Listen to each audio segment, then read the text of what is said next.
Welcome in, everybody, to the third part of a three-part series, Scouting the North Carolina Tar Heels, Hubert Davis's North Carolina Tar Heels. I'm Tommy Ashley. As always, we're sponsored by Johnny T-Shirt. If you've been keeping up with this series, we did the guards, I guess a month ago or so. We did the wings and combos a couple weeks ago. Today, we will do the bigs. Like I said, you guys know me. You know Rob Harrington there on the bottom of your screen. We got Riley Davis. I'll let him introduce himself when it comes around. And, of course, the legendary Greg Barnes. We're going to cover four guys: Zayden High, James Brown, Ivan Matlekovic, and Henri Veesaar. And we're going to do it in an organized fashion. Rob Harrington, you've got James Brown right off the top. Yeah, I'm happy to talk about Brown. In the old days, we would take it as a given that he would develop over 4 years, sort of on the Joel James trajectory. We just sort of expect a guy like that to come along. But of course, in this era with the transfer portal, there's no guarantee that someone who didn't play any more than he did last year would choose to come back for a year. And I think, for that reason, I already like him.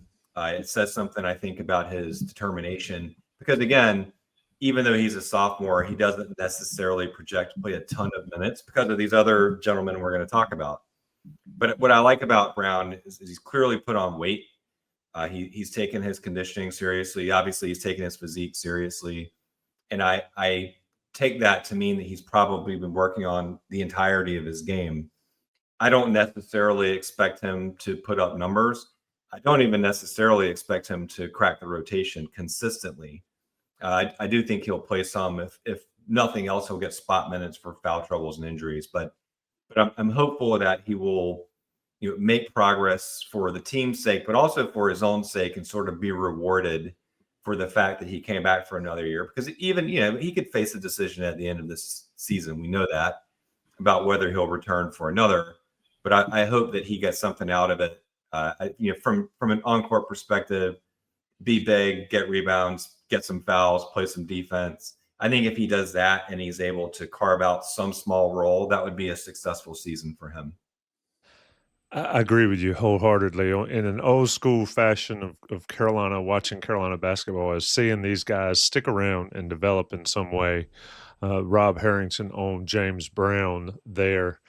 Greg Barnes, bring you in here. You've got Zayden High. Zayden High's obviously missed last season. He was not on the team, not in school. He is back this year. Greg, from what I've seen, he is still the guy that's active. He's still the guy that is a hustle guy. What have you seen from reviewing his tape, watching his old games, that maybe he adds more to his game this season? Well, I think a key component of this, Tommy, is you mentioned that he was suspended last year. And we've seen those things go both ways, right? Where a kid gets suspended and kind of just doesn't have the energy and the desire to put forth the effort to stay on task and to work your way back on the team. And that wasn't the case with Zayden. So he really made an effort to stay in shape, to make sure he was doing what he needed to do to work his way back on the team. He was able to do that.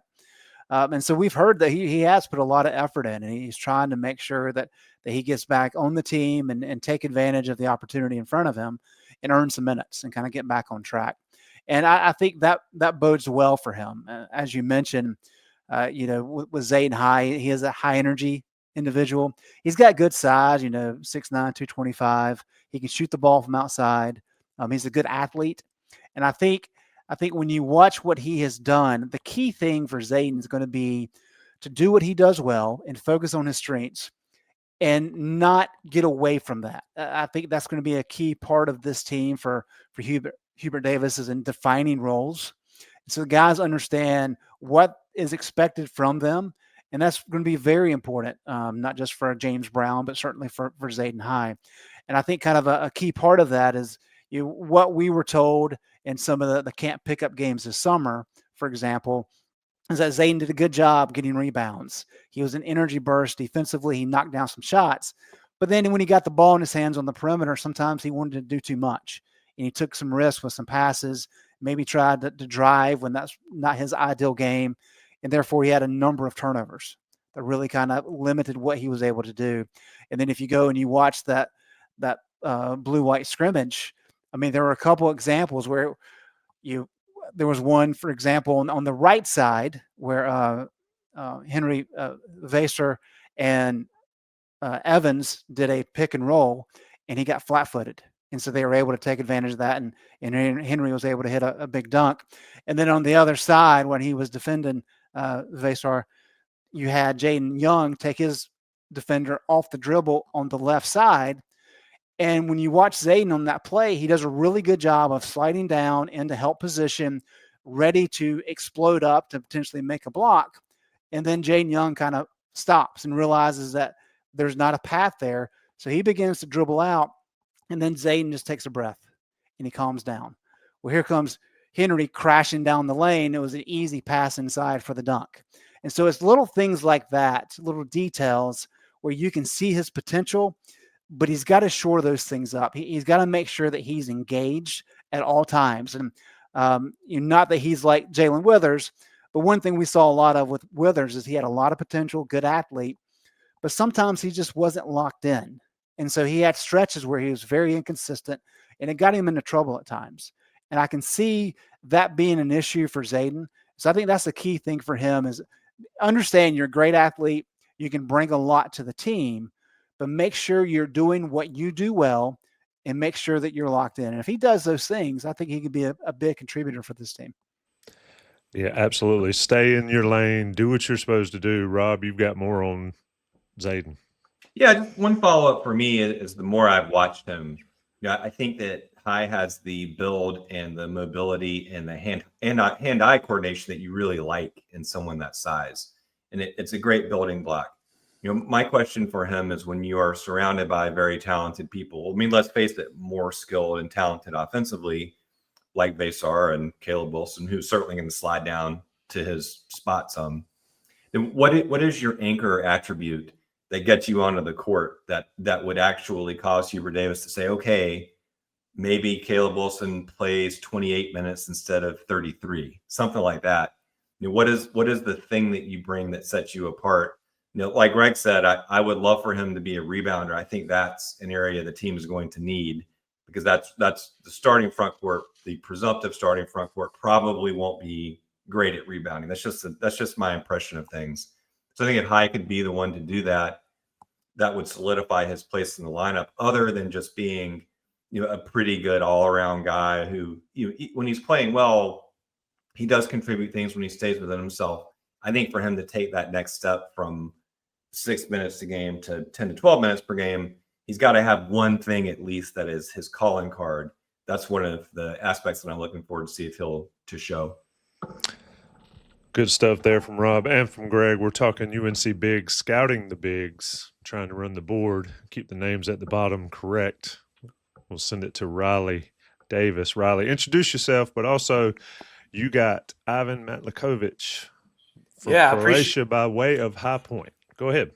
Yeah, I appreciate y'all having me on. My name's Riley, and you may have seen me on Sleepers Media, on the YouTube channel, or on the podcast. That's where I do most of my content. But I was telling these guys before we started recording, I have been a longtime subscriber to IC, a longtime admirer of the work, and just happy to chop it up about this UNC front court with y'all. And speaking about Ivan specifically, the late add, and I think anytime you add a player that late in the offseason, sometimes you might get just a little bit of optimism from the fan base because it's like, oh, we haven't added a new player in a while, so maybe this new guy coming in will really complete the roster. I don't know if that's the case with Matlekovic. I think he's big. I think he will practice hard, and I think he gives Luka another Balkan buddy, which I think is actually probably pretty important just to have another guy who sort of knows his culture and has been in the United States for a year and can help him acclimate better. But beyond that, just from the tape I watched of him, like his ball, the ball he played in Croatia, there's a lot of dunks, but doesn't always look the most explosive getting off the ground. Seems like he kind of played against some smaller players, but I still think just having another big body in practice can't hurt, especially going against someone like Veesaar when I think Matlekovic is listed as heavier. I want to say the official roster for UNC on its website lists him as 250. And I know Veesaar is closer to 225, 230. So at least going against a big body should help some in practice. But yeah, he's the type of player where I can't imagine Carolina's going to play him in any meaningful minutes. It's an interesting discussion. And Greg, I want to come to you staying on Matlekovic is that you need guys in practice that can match up against your bigs. We've seen it in the past where somebody like Armando Bacot didn't really have anybody to go against at certain times, or other bigs there. Greg, how important is it to have a guy that can bang? Riley mentioned he is listed 30 pounds more than Veesaar. So, I mean, that's a positive here, right? Absolutely. And there's value in that. And that's one of the things, if you go back to the Roy and Dean teams, you always had a few guys on the bench who didn't see a lot of action, but they were beloved. Mike Copeland's a good example. He played a little bit more later in his career, but he was a guy his teammates absolutely loved. And he just was a good practice player down in the post. So I think there's a lot of value there. And we'll get to this more in just a minute. But Rob mentioned that rebounding is going to be so key for this team. I think that's a very important aspect of what this team is going to have to focus on to be good. And having a guy that's 7 foot, 255 in practice to bang against and to actually have to work to get rebounds is critical. Every opportunity you have helps improve your ability in the post and getting rebounds and blocking out and all that. So a lot of value there. I think Riley is exactly right too, though. Having the international flair, that probably helps more than any of us have kind of thought about. So that's a really good point by Riley. I have a comparison to make. Tommy, you'll like this one. This is for the Gen Xers and the Boomers. You may remember Timo Mäkinen from the early '80s teams. Also Dude, international flavor. I got called Timo Mäkinen growing up more than any human being ever. I had blonde hair just like he did. We go across the county and to different counties playing rec league, and I heard shouts of Timo. So you're warming my heart and bringing back old memories there, Rob. If you saw him on the court, just like if you saw Tommy Ashley on the court, that meant that your team was winning. And so I hope to see him out there for that reason alone. Even if that's all it is, become one of those fan favorite types of guys. But that every time I've watched him, I'm like, oh, that's Timo. So I'm hoping that's what he becomes. That is hilarious. And look, I mean, we can talk Serge Zwicker into the mix there, a guy that not much was expected, but eventually he knocked down that short corner three or short corner jumper over and over and over again and had some success doing it. So a lot there. Let's move on to the I don't want to say the crown jewel big, but we talked a lot about it last year, how North Carolina had to get a big. Well, they got one this year in Henri Veesaar. We're going to roundtable this one because I think he's a very important player here. Greg, I'll let you start again, and then Riley, and then Rob. But Veesaar from Arizona, he's not your traditional get down in the post bang big, but he's more of your new age big where he can move and work the perimeter. Greg, what have you seen? Yeah, I think he's going to draw some comparisons to Tyler Zeller. He may not be quite the athlete that Tyler was, especially as Tyler got advanced in his career.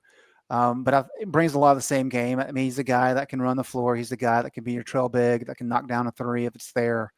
He's got a good shot, so he's going to be able to stretch the floor and really help with that outside in offense that Hubert likes to run. Good offensive rebounder. I think that's a key part that was lacking for North Carolina last year. And then he's with this height. I mean, you look at his block percentage last year, it was 6.1, which is borderline top 100 in the country. So I think those are good parts that he's going to be able to bring. As you mentioned, he's not really a bruiser down low. And if anything, I think the coaching staff is going to really have to work on him to be willing to stay down low more. I don't know that he necessarily has the post game to be a go-to bucket, which I think they're going to need.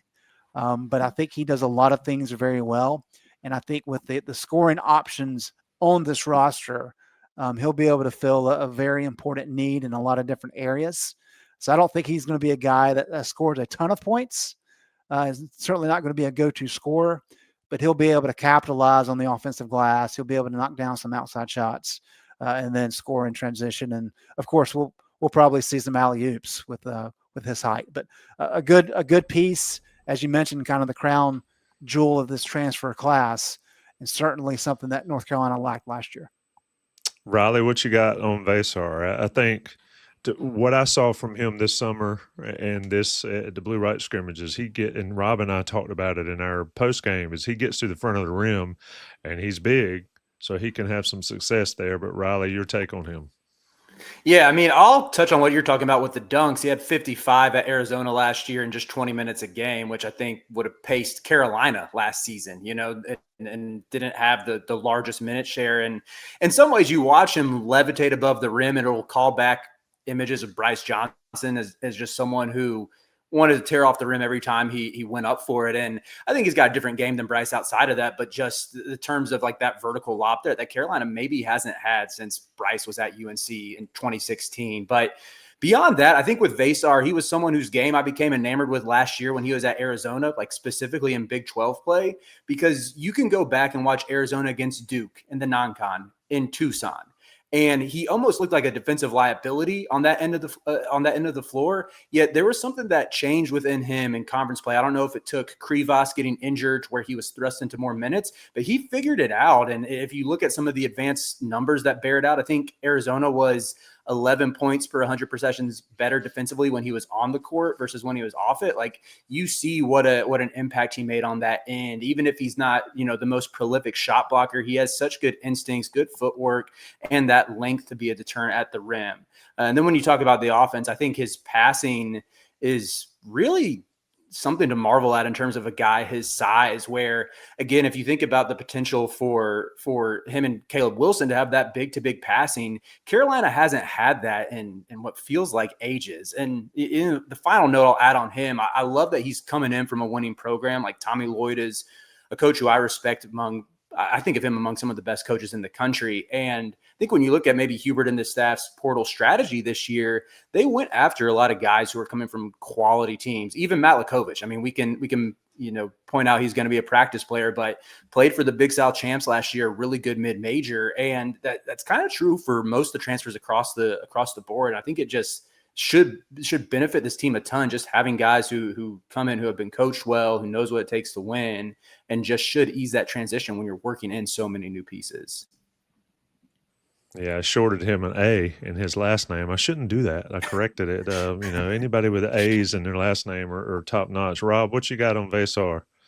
Yeah, I mean, I would echo the prior thoughts. The one thing I would add to it as well is that I really like his potential as a high ball screener. And Tommy, you and I spent a lot of time on post games last year talking about how Lubin and Washington had a really hard time catching on the move, catching the ball and taking one or two dribbles and doing anything positive. And it really gimped the offense, because defenses knew that, of course. Now, Lubin improved over the course of the year, but I think Veesaar has much better hands, better mobility, better finisher, even better finisher than Washington was. He was a good finisher, but certainly much more versatility. I think at times he does a little bit of Dirk Nowitzki stuff, which I don't like as much, because I don't think he has that type of ball handling or shot creation. But I do think he has a little bit of Rafe LaFrentz. People might remember him playing for Roy Williams at Kansas. Some of the face-up versatility, that style of face-up player, not the modern big face-up guy who can pass the ball around a lot and make plays off the dribble. I don't think he's that type of player, but I do think he's a finisher. I think that he can catch the ball on the move, take one dribble and shoot, and pretty reliably. And that will give the offense a lot more dimensions, which will be even more important because, as we discussed on these prior previews, if you don't have dynamic guards off the bounce, then you need everyone else to sort of take up that slack. So I think Veesaar will be critically important as someone who gives relief to the guards, in addition to being, I hope, a primary scorer in the post. Although, as Greg noted, that historically is not really his game, but I hope they're able to squeeze some juice from that lemon too, because they definitely need it. A lot of options there. A lot of added talent on this roster from Hubert Davis. Going to talk about Johnny T-shirt. Everybody's favorite ad read, Johnny T-shirt. It was funny. my oldest saw somebody and realized who his daddy was, and they did the Johnny T-shirt read word for word to my son out in the wild. So Johnny T-shirt and johnnytshirt.com. Go to them, get your premium Inside Carolina subscription. Go to InsideCarolina.com, get your premium subscription with the new On3 network. Go to Johnny T-shirt, tell them you're a premium member, give them a code, get 10% off. Get all your swag at Johnny T-shirt, and you get it cheaper when you're a member of the Inside Carolina community. If you can't do it on Franklin Street, you do it online at johnnytshirt.com. Let's talk strengths and weaknesses. We're going to start with strengths of this unit. And Riley, I'll let you get in here first. They've clearly upsized. Does it make that big a difference? Will it be that big a difference for this North Carolina team, Riley? Yeah, I kind of took a cop out with the strengths and just put Veesaar. Getting an elite big, maybe he's not quite elite yet, someone with the potential to be elite, someone with the potential to make the first team all ACC. And even looking at the crop of centers that hit the portal, after Veesaar, it got pretty bleak. There was like 2 or 3 names that would have been that game-changing type of talent.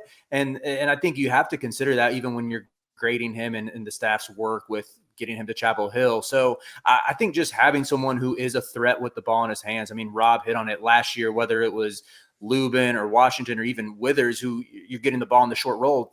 There's not really much of a threat there, and defenses aren't really paying attention to them. And so just having someone who's going to make a massive impact on both ends of the court, even if he's not a finished product and we haven't seen him play more than 20 minutes a game yet, I think just having someone you can point to and say, that is the guy, if it all breaks, should earn 30, 35 minutes a night. I mean, yeah, I think you got to start there. Rob, what you got on strengths for this group? I mean, I agree. Certainly, Veesaar is the linchpin, but I also like the improved depth. I like the way this group fits the backcourt better. I mean, we're all talking about the front court size, and Hubert just talked about how he wanted to get bigger. I actually think the added size is worth more in the backcourt than the front court. I think the front court size wasn't horrible last year. They didn't play very big, but and this team has some question marks there too. But I think from a strength perspective, I think they will complement the guards better. And this is a little bit imprecise because we did Caleb Wilson with the hybrids, but he's going to be playing down there as well. And especially when you throw him alongside Veesaar, if that's a duo that plays together a lot, you have 2 guys who are tremendously versatile, one great athlete, one huge guy, both coordinated, both can score some facing the rim, not without question marks. But that's instead of a passable. I mean, a good Carolina center performance last year was passable. You got a passable center performance, and occasionally some better, but by and large, a passable one was a success. This year, I think that standard's much higher. That should be a strength for this team, even against the better opponents. And when you start thinking about the difficulties that plagued last year's team against stronger competition, it will start for me in the front court to give them that foundation, just be physically competitive, just to be able to pose a threat with your taller players and to not be so backcourt oriented, I think will do wonders. Yeah, when I saw this breakdown that Sherelle had us doing, and he had Caleb Wilson in the wings and the hybrids, I was a little disappointed because he plays exactly like I like. I like somebody that just goes after it all the time. But Greg, the strengths for the unit, as we've got them, Brown, High, Matlekovic, and Veesaar, I think there's some talent there. I wonder, and this may be more on the weakness side, I wonder, is the rebounding sufficient with this 4 that you need? But Greg, your strengths first, and you can go roll straight into the weaknesses, and we'll circle back. Okay, so I agree with both points that Rob and Riley made. I think getting Henri was key, and one thing that I would say is this is really the first year where Hubert's gotten his guy in the portal, in the post, to be the main big guy, because Baycott, we know what he did, but we kind of heard from the beginning that he probably wasn't necessarily what Hubert was looking for at that center spot. But Baycott was fantastic for what he did. And then last year, Hubert missed on a number of guys in the portal. So this is the opportunity to really see what this offense and defense can look like in Hubert's image. And I think that's important for the fan base to be able to see in year 5. The other aspect, I agree wholeheartedly. Yes, Wilson will be playing the 4. Stevenson will probably get some time there. But we've seen Hubert show a willingness to kind of switch up his rotations and to play a little bit of matchup. And I think when you have a guy like Brown, who now has a season under his belt, he's shown a propensity to be able to rebound. That's important. And I think with Zayden High coming back, because he is a little bit more of a veteran player, he is a good athlete, he can kind of bring some energy. You've got some options there where if you need to go really big against some bigger teams, you feel comfortable putting Brown out there with Henri. Or maybe if you need to go with Zayden and Brown to give Henri some rest, you can do that without feeling like you're completely sacrificing everything in the post. So I think just that the flexibility that having more guys that have a little bit different skill sets provides, because when you start talking about Stevenson and Wilson also being able to play, I mean, you've got 5 guys likely that can go out there and give you some good minutes in the posts. And North Carolina did not have that last year, and they really didn't have that the first couple of years with Baycott, because it was Baycott and then finding some guys to be able to do that alongside him. So much better depth and probably more flexibility. Okay, so what are the weaknesses? I think rebounding could be the weakness. Yeah, and I think the interesting component to all this is when you look at the offensive components, there's a lot of good pieces up and down the roster. But I think some people kind of sleep on the fact that last year's team shot 54.1% in effective field goal percentage. That's the best by a North Carolina basketball team in 18 years, since that 2007 team. And it's the third best in 25 years. So the team last year shot the ball better than North Carolina's last 2 national championship teams. So replacing that is going to be difficult, but I think there's enough pieces here across the entire roster that will be effective. I really think where North Carolina struggled so much last year was defensively, primarily on the defensive glass. And I think that's going to be an issue this year that we're really going to have to watch. I mean, when you start looking at Henry's numbers, he wasn't fantastic at Arizona. He was a really good offensive rebounder. His 12.3 offensive rebounding percentage, which is really good. But he was only 14.5. When you look at the Carolina guys, Lubin last year was 20.1, and then Withers was 23.1. And I know there's kind of the idea, well, North Carolina focuses more on rebounding, therefore that number will go up. Yes, for sure it will. But when you look at what Lubin did at Vanderbilt, at Vandy, he was 16.6 on the defensive glass. So it's not just a North Carolina thing. And I think that's going to be a key component. And it's not just on Veesaar elevating and being much better defensively, because that's not necessarily his game. He's not a Baycott in the post. But it really comes from some of these other guys, and whether that's Brown or Zayden High or even maybe Wilson or Stevenson, other guys have to really step up. If you go back to 24, of course, Harrison Ingram really elevated, but Withers did a pretty good job coming off the bench as well.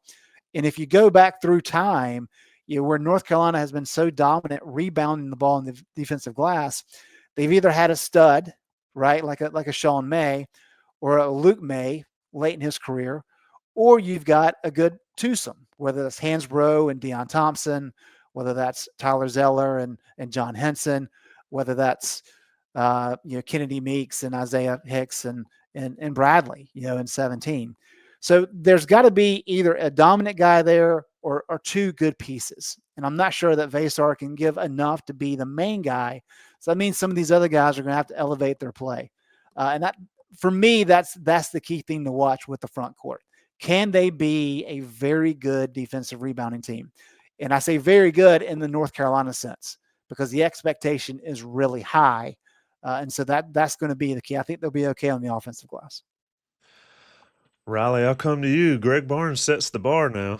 He's brought it. He's clearly stayed off the golf course and prepared for this show, and he is rolling in there. But Riley, we talk about strengths, we talk about size.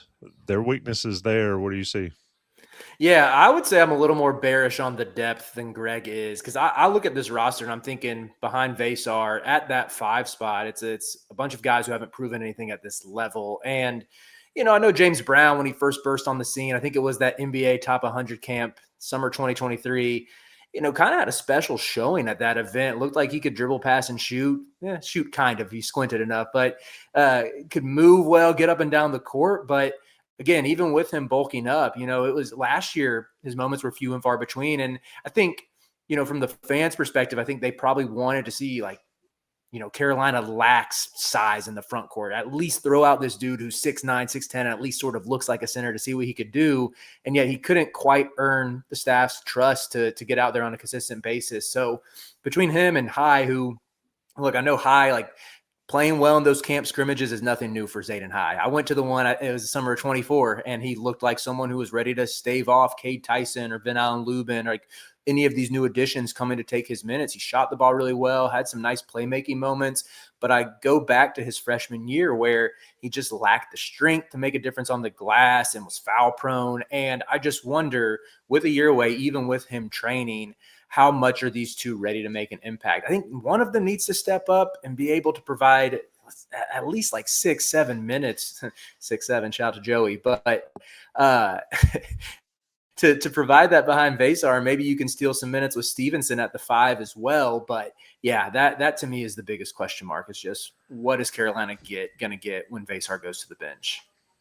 Yeah, you're going to warm Joey's heart there. Rob, weaknesses for this group, and then we're going to get into some bold takes, but your weaknesses first.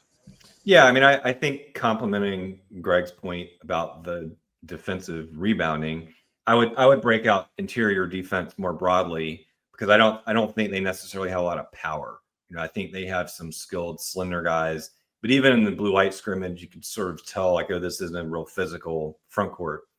And I think as a consequence of that, it could synergize in a bad way with a weakness on the perimeter, which is not having a lot of athleticism at the point of attack defensively, because neither Kyan Evans nor Derek Dixon is probably going to be an attacking defensive player. And the result of that will be, I think we're probably going to see another year where Hubert opts for a really conservative defensive scheme, keep everything in front of you, bend, don't break, give up a lot of open jump shots, don't force very few turnovers. I mean, the Heels have been in the 300s in Division I in turnover percentage almost throughout the Hubert Davis era. I mean, it's been a massive drop off, and I would love to see them turn that around. But I don't know how that is realistic for this team, because I think they're going to have to sort of shrink up to fill the holes by pulling guys down. And the result of all that's going to be, probably more of what we've seen. And you just have to hope a conservative scheme like that holds together well enough and the team is potent enough offensively to overcome it. I think it's a great point about the backcourt. You got to keep guys in front of you, because if you've got guys diving on you and getting around your guys out there, then you put your bigs in a bad spot. And to your point, Rob, they don't have I mentioned it on the post game of the blue-white scrimmage and just flat outside it. There's not a lot of butts and legs in this group to spread out and keep guys in check or bang guys around. But let's turn it to, and we're talking with this a trio plus me, talking about scouting the North Carolina bigs. Let's talk about bold takes. Who wants to go first? Who wants to be the first one to take a bold take? And this is a Sherelle McMillan special. We'll sponsor it by Johnny T-shirt. Riley, I'm going to pick on you since you're the new guy. I'm going to make you go first. Bold take with this group. All right, my bold take is that Henri Veesaar leads the team in assist rate. I don't know if that'll manifest in it being the highest assist total, but I'm going based off of what we saw in the blue and white scrimmage. They ran a ton of 5-out concepts. I'm sure Trevor will be writing something up on that for the site, but you saw Veesaar initiating the offense a ton. You saw him playing out dribble handoffs, the same type of thing that we saw him excel with in Arizona. And, even going back to those points about James Brown, that was sort of the sell on him, was the skill when he was developing in high school, and even if it never really materialized. But I think Veesaar is the one who's going to get that freedom, and you're going to see some nice advanced metrics play out that way. But yeah, and I also had a follow-up for Rob. Sorry to derail us, but no, go ahead. Rob, you're talking about playing a more conservative defensive scheme. Do you think there's any chance that, when you factor in Caleb Wilson's instincts, his ability to be a menace off the ball, to play passing lane, swat shots, and even I think adding size on the perimeter so Seth Trimble won't be asked to guard threes and even fours, often, if ever, maybe you can put Trimble more at the point of attack and see Carolina do something that's a little more aggressive? Because I'm with you. I'm ready to see UNC like they just not rank in the 300s in defensive turnover rate. I want to see him heat up the ball. I think a lot of fans have echoed that throughout the Hubert era is, why don't they go to that press more? But do you think there's any chance of that happening with the roster construction? I would love to see them do it. And you're right. I mean, I agree. Trimble likely would be the point guard defender. They can sort of try to hide Evans and Bogavats. Both of those guys to me seem a little bit weak defensively. I think the issue with Wilson is that the more he attacks, the more foul prone he may be. I predict that he's going to have, this isn't my hot take officially, but I do think Caleb Wilson's going to have some foul problems because he's such a lively athlete, and you want that. You don't want to curtail him, but at the same time, probably don't need to be careful with him because he can't afford to do the thing that Elliot Cadeau would do, certainly his freshman season, where you just take yourself out, and they can't afford that from him. My hot take is this is a front court hot take. We didn't get a lot of direction here, Tommy. Is this No, correct? this is big. No, this is we're still on the bigs. This is a big hot take. All right. So this is a big hot take. I feel like Veesaar is already taken. I'll go this. I'll say Zayden High will play more, however much you think he's going to play. I think he will play more than you think he's going to. I think precisely for the reasons that we've discussed. I think he's a little farther along physically than Wilson and Veesaar. He may not be more than Brown, but he does more than Brown. He's more mobile than that. And I think that my suspicion is, here's the hottest part of it. I think High may play more minutes than Jaron Stevenson because I think High actually is a more physical player, is more comfortable around the rim. And they need that more than they need another tall guy shooting threes who's not especially great at it. I'd love to see Stevenson prove me wrong, but I think High might crack the rotation to a greater extent than Stevenson. That's a big hot take, and I'm not necessarily. I don't know if I disagree at all with you. Based on what I've seen, Greg. Yeah, see if you can beat that one. That was my hot take. So, I'll build on it a little bit. I totally agree. And I think if you look at what Veesaar did even late last year when he was the main guy, very rarely did he play more than 30 minutes a game. And so I think there will be an emphasis to not let him get worn down. And I think because of that, there's going to be opportunity for playing time. And I'll go so far as to say I think High can be a very critical X factor for this team, just from the standpoint that if he can provide, use that size, use his athleticism, provide a legitimate option, not just backing up Veesaar, but actually playing some at the 4, that gives you a lot more flexibility in how you can approach different matchups. So you can actually go with a legitimate 2 big lineup. That frees you up on the wing a little bit, and that really makes everything flow throughout the entire roster and what Hubert Davis potentially can do. I don't think Brown is a guy that necessarily changes things in that regard, but I think High can actually take some minutes there at the 4, even if it's not 5-7 minutes a game. But that really does give you some flexibility in the different schemes that you can run. And I could see him coming in just as a change of pace guy and as somebody that can really be physical against teams that have a little bit more size to complement Veesaar down low. A lot of hot takes, a lot of bold takes. Great idea, Sherelle, for that to be a part of this podcast. Since this is the 3rd version, we did the guards, we did the wings and combos, and now we're doing the bigs. We're going to go into full-blown roster grading, or however we want to call it. They got Brigham Young coming up in a couple weeks. Riley, I got to pick on you again. You've been nailing it. You've been fantastic on this show and elsewhere. I'm gonna put you on the hot spot, on the hot seat for another hot take on final grades for the roster. I think Carolina has certainly upgraded the roster, but overall, what do you think? I'll go with a B+.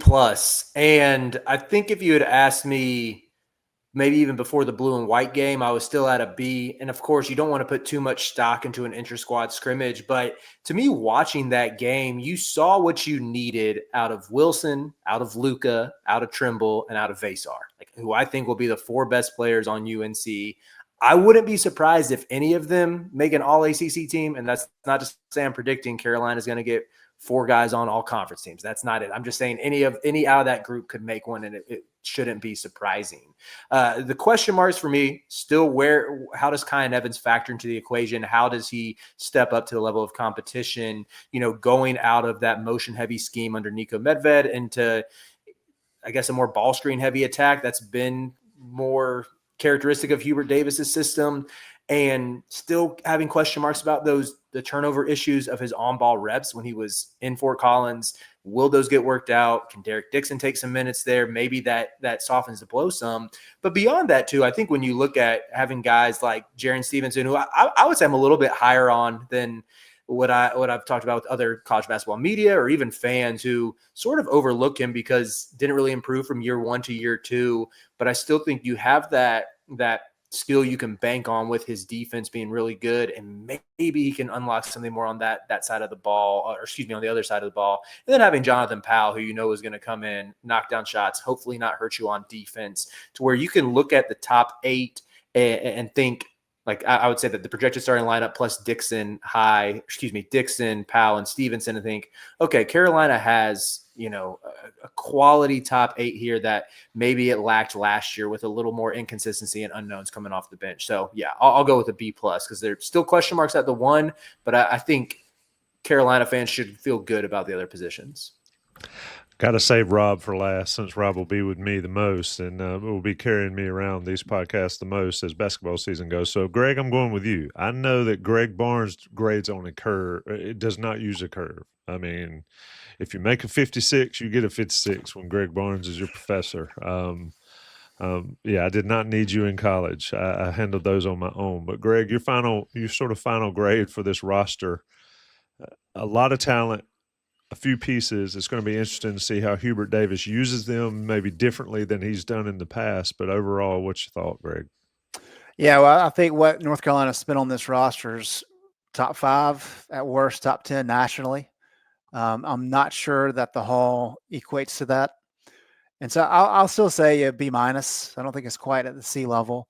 And the reason I say that, I think you're exactly right that they did a good job of filling out the roster.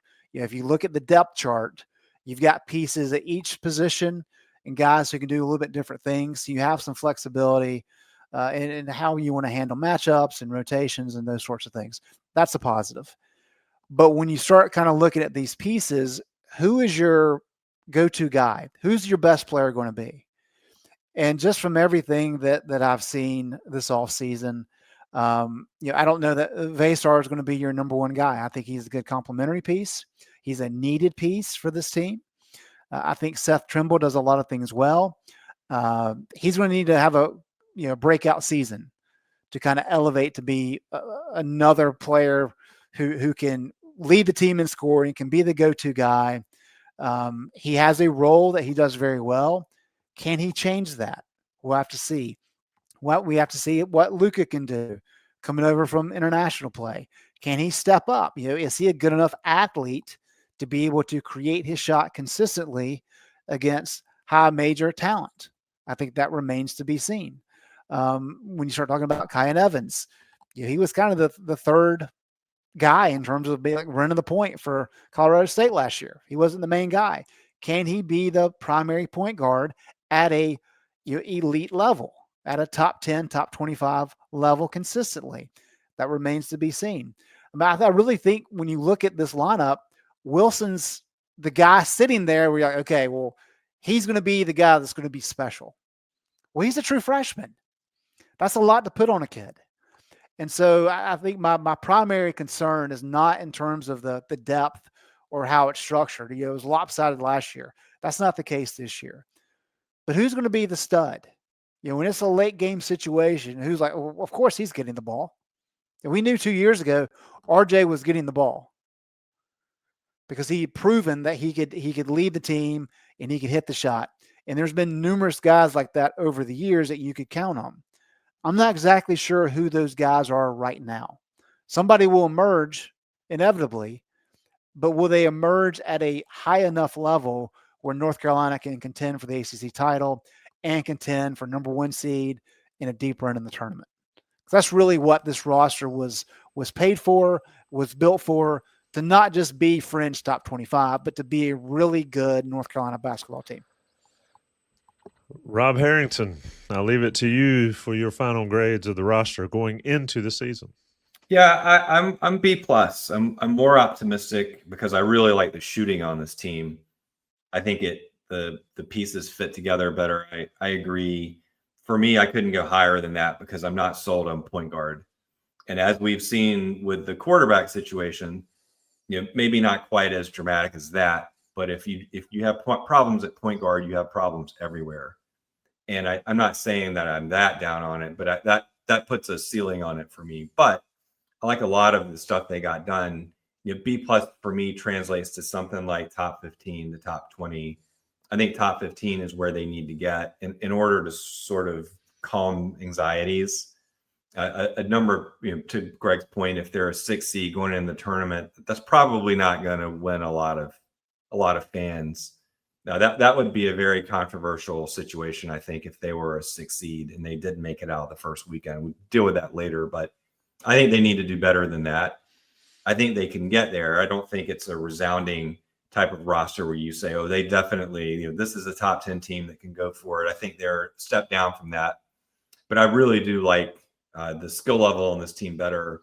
And I think this year's shooters will actually shoot it well, which is, of course, an oblique reference in some respects to Kay Tyson and how much his inability to make shots last year really hampered the offense. It wasn't until Jalen Withers started hitting the threes that Tyson was supposed to hit that the team played better.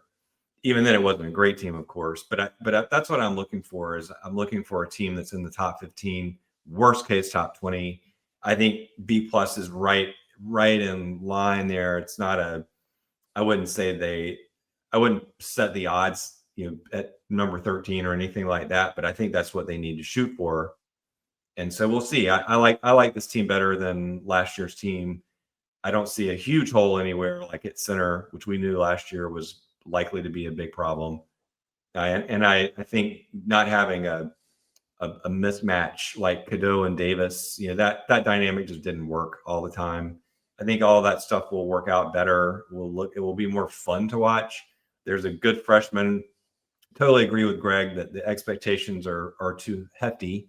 But at the same time, if you like entertainment and you like to watch a really good potential pro on the team, which has been missing for a while, I think Caleb Wilson will make the team fun to watch himself. And so I'm really excited about it from that point of view.